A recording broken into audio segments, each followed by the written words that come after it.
उत्तर प्रदेश के मुख्यमंत्री योगी आदित्यनाथ ने बुलंदशहर में एक जनसभा को किया संबोधित। हमने बदलते भारत को देखा है। पिछले 10 सालों में भारत के प्रति सम्मान बढ़ा है। सीमाएं सुरक्षित हैं। नक्सलवाद और आतंकवाद की समस्या का समाधान हो गया है। कांग्रेस ने ऐसी समस्याएं दी जिससे न केवल कश्मीर में बल्कि पूरे देश में आतंकवाद बढ़ा। उन्होंने आतंकवाद के खिलाफ कभी आवाज नहीं उठाई।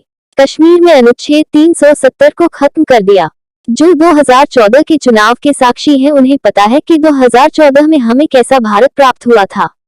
विकास के कार्य बंद हो चुके थे। देश के शीर्ष संस्थानों में भ्रष्टाचार पनप चुका था। बुलंदशहर के झाझर में की जनसभा। प्रदीप पंडित, बुलंदशहर।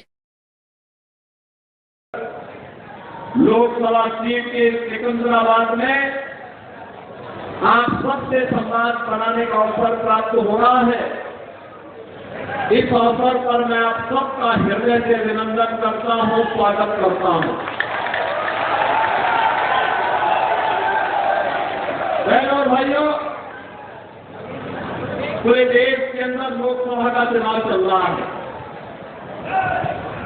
पहले चरण में पूरे देश के अंदर अलग अलग राज्यों में कल मतदान होगा और दूसरे चरण में गौतम बुद्ध नगर इस लोकसभा की प्रतिष्ठित सीट पर भी मतदान करने का अवसर आप सबको प्राप्त होगा। बहनों भाइयों, आप एक नए भारत में हैं। जो लोग 2014 के चुनाव के साथ निर्दोष लोग मरते थे, व्यापारी तबाह होता था, परिवार के परिवार तबाह हो जाते थे और एक कांग्रेस के लोग बने रहते थे। एक भी बार ये लोग आतंकवाद के खिलाफ बोलने को तैयार नहीं थे।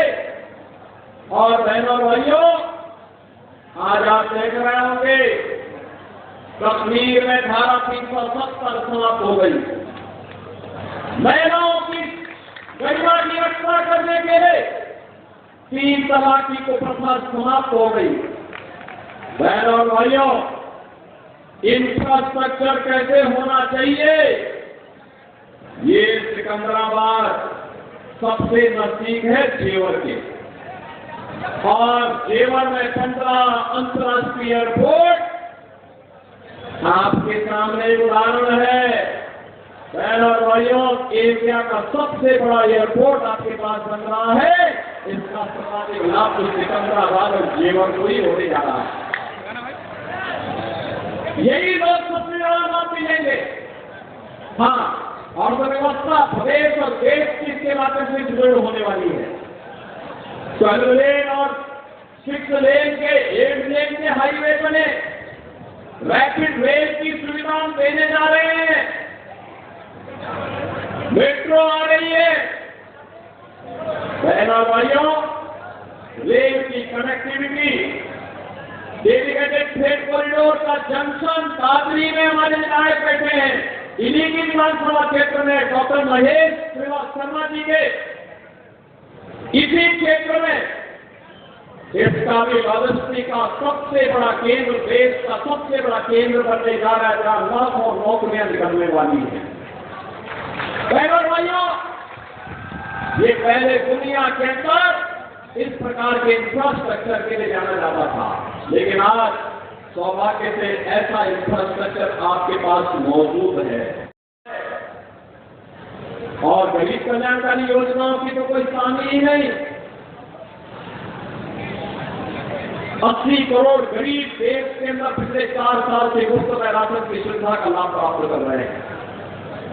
60 करोड़ गरीबों को 5 लाख रुपए की आयुष्मान भारत की सुविधा प्राप्त हो रही है। वे कहीं भी जाकर के उपचार करा सकते हैं। और हमारे यहाँ तो उत्तर प्रदेश में तो हमने व्यवस्था दी, आयुष्मान कार्ड किसी के पास नहीं है, बीमार हो गया है, हमारा कोई विधायक, हमारा कोई सांसद या पीड़ित व्यक्ति स्वयं भी मुझे एक पत्र लिख देता है तो प्रधानमंत्री जी ने जनधन अकाउंट खोले, मैं सीधे जनधन अकाउंट से पैसा भेज देता हूं।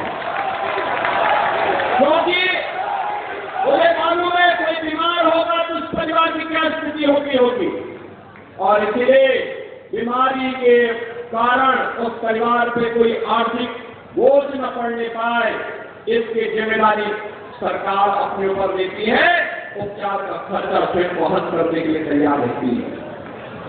बहनों और भाइयों, 12 करोड़ मतदाता किसानों को किसान सम्मान निधि का लाभ, नारी गरिमा के लिए 12 करोड़ घरों में शौचालय का निर्माण, 10 करोड़ गरीब महिलाओं के लिए उज्ज्वला योजना का रसोई गैस का कनेक्शन, 4 करोड़ गरीबों के सिर ढकने के लिए आवास और नोएडा, ग्रेटर नोएडा, यमुना अथॉरिटी में बिल्डर गायब की समस्या का समाधान करते हुए जिन लोगों के वर्षों से मामले लंबित थे उन सबके मामले समाप्त कराते हुए हम लोगों ने आज बायर्स को सहक देना वहां प्रारंभ किया है। बहनों और भाइयों, ये पहली बार हुआ है, 2.5 करोड़ गरीबों के घर में बिजली पहुंच गई, ये पहली बार हुआ है। ये योजनाएं पहले भी कर सकती थी, लेकिन पहले देश के हित के बारे में सोचने वाले लोग नहीं थे, पहले तो अपने परिवार के बारे में सोचने वाले लोग थे। इसीलिए तो शहरों में चुनाव नेशन फर्स्ट बनाम फैमिली फर्स्ट के बीच में होने जा रहा है। स्वार्थ के परिवार में और मोदी के परिवार में, मोदी का परिवार 140 करोड़ का भारत है, जी को प्रधानमंत्री बनने से इसके साथ ये आवश्यक है। डॉक्टर महेश शर्मा जी तीसरी बार यहां से सांसद बनकर के चुनकर दिखा। बहनों भाइयों, जैसे एक सकारात्मक सोच के साथ विकास की योजनाओं के लिए डॉक्टर महेश शर्मा जी या हमारे विधायकगण आए होंगे, आते हैं, लेकिन विकास की किसी चालू परियोजना में बैरियर बनने के लिए कभी भी उन्होंने अपने स्तर पर कोई भी किसी भी प्रकार के किसी भी मामले को उनके स्तर पर कभी नहीं उठाया जाता।